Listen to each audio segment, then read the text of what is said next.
روز بخیر دوستانی عزیز و هواداران بارسلونا. محمد گیروف شما رو در کانال بارسا تیجی شاد باش میگوید. امیدوارم همه خوبه. تو 10 روزی رمضان بزرگ رو با اخلاص کامل بندگی پشت سر کردید و 20 روز دیگر رو نیز با چنین حال پشت سر میکنید.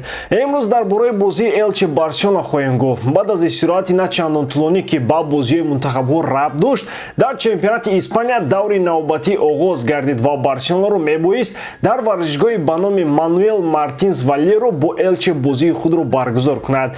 پیش از اون که در باره بازی بگویم، شما رو گوشرس میکنیم که ما در اینستاگرام و تلگرام هم کانال خود رو داریم و شما میتونید در آنجا از خبر و رویدادهای گوناگون نسبت بارسلونا آگاهی یابید و زیاده از این فکر و اندیشه‌های خود رو نویسید. با قول دیگر دل خود رو خالی کنید.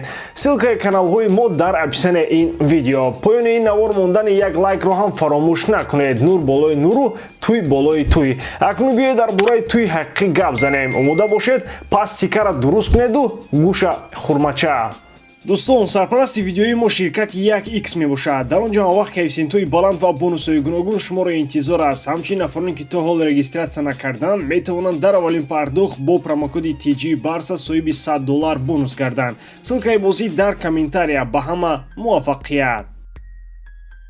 بارسلونا با این بازی در حالی می اومد که پیش از با استیلو پاوزا برای بازی منتخب‌ها حریف همیشگی خود ریال رو شکست داده، موقع خود رو در جدول چمپیونات تا حد 12 خل زیاد از ریال استوار کرد. گمانم این سال آنچلوتی چمپیونی رو مثل دو گوش خود نمی‌بیند. زیاد از این حالی الچه عین زمان گفت که بابای غلام حالی خردوز نمی‌ماند. الچه کایها از موندن در لالیگا دست و روی شسته در فکر بازی در سگوند نمی باشد. اما با هر حال این موسم باشد الچه یک رکورد گذاشت. گپ سر این که در آن موسم الچه 5 سرمربی رو عوض کرد. اکنون میبینیم که خوی مقابل اوتسایدر کیها رو با میدان آورد. اصلا در حیات دیروزه بارسلونا نامهای نو زیاد بودن و برآمدنشان هم با میدان در مقابل الچه نیکولا جان از احتمال دور نبود. مثلا محافظت الیش گاریدو، نیمه‌دیگر کاسادو، هجوم کننده ها پدرو و آلارکو. اما در حیات اولیه چون همیشگی ترشتگن در دروازه پیدا شده، اراوخو، آلونسو، کونده و ژوردی آلبا چهارگانه خط دفاع رو تشکیل کردند. چگونه میبینیم آلبا و آلونسو در حیات اولیه برآمدن و این معنی را دارد که خوی از خدمت مویسفیدان دسته نیز گاه استفاده میکند. اری گارسیا، گاوی و سرخی روبرتو در میانه میدان بازی کردند. اینجا نبودن باز یک وتران دیگر سرخیو بوسکس با چشم میرسد. یعنی این موسفید رو باشد خوی دم داد.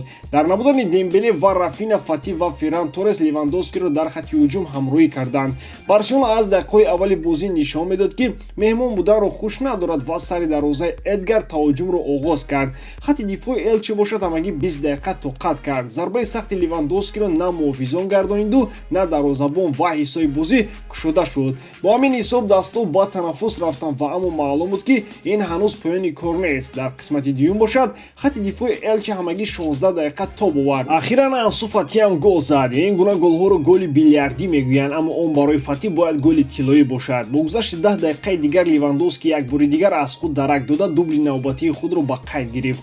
واقعا چنین کار او هنوز ماه اکتبر سال گذشته کرده بود. از گلزنی‌های انسو و روبرت فران هم الهام گرفت که بعد 4 دقیقه دیگر او هم اسم خود را در تابلو پیدا کرده بعد تابوت امیدهای الچه یک میخ کلان زد. امشب سگانه خط هجوم وظیفه اصلی خود را اجرا کرد، مثل خط محافظت که گل سر نداد. خوی با چنین هیئت البته با قول مثل بازی با المریا ریسک نکرد، هرچند که با الچه و بازم در حالی که از ریال 12 خل پیش ممکن بود بچهای در بالا ذکر شده رو با میدان آورد. اما یک مقال خوبی تاجیکی است که میگویند مرغزیده ایباندی الو میترسد. با هر حال وقتی که در آخر بازی کم کم الچه در نزد جریمه‌گاه بارسا پیدا شدن گرفت، خوی گاریدو رو با جای فاتی با میدان آورد. اما این عوض‌شوی با خاطر پروتکل بود و بس. صدای هشتگ دوباره بازی کارلوس دل سرو از غالبیت نوبتی بارسا با حساب 0-4 درک داد. اینک یک قدم دیگر با سوی چمپیونی گذاشته شد و خوی با آرامی با بازی جوابی با ریال در دایره جام اسپانیا آمادگی خواهید دید.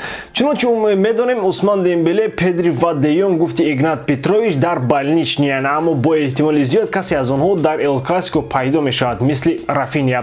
ولی اگر فاتی و تورس چنین بازی که با الچه کردن کنن، آنها هم حق بازی با ریال را دارند. اما راستی برابر کردن الچه و ریال کاری با عقلانه است. تمبولی در فوتبال تمبولی вале дар ҳоле ки се эл классико аст ки Барса Реалро нафаскашӣ намемонад. Хулас интизорем ки чӣ мешавад. Барои имрӯз тамом ҳамаи ҳаводорони Барселонаро ба ин пирӯзӣ муборакбод мегӯем ва шуморо ғайр аз тамошои ин навор ба канали Telegram ва Instagram худ даъват мекунем. бовар кунед онҷо низ як олам чизи навро барои худ хоҳед гирифт. зиёда аз ин агар мабодо имшаб свет надоштеду бозиро тамошо накардед метавонед тамошо кунед, аммо хотир расҳо мекунем ки мо бозиёро мустақиман ё гуфти бачаҳко прямой эфир нишон медиҳем. метавонед истифода баред. поёни ин навор агар як лайки ҷигарӣ монед мо аз шумо то қиёмат хурсанд мешавем. худ ва наздиконатонро эҳтиёт кунед. даҳаи дуюми моҳи мубораки рамазон муборакамон бошад. бо умеди пирӯзиёи Барселонаи бузург хайр бародарон, то боздид.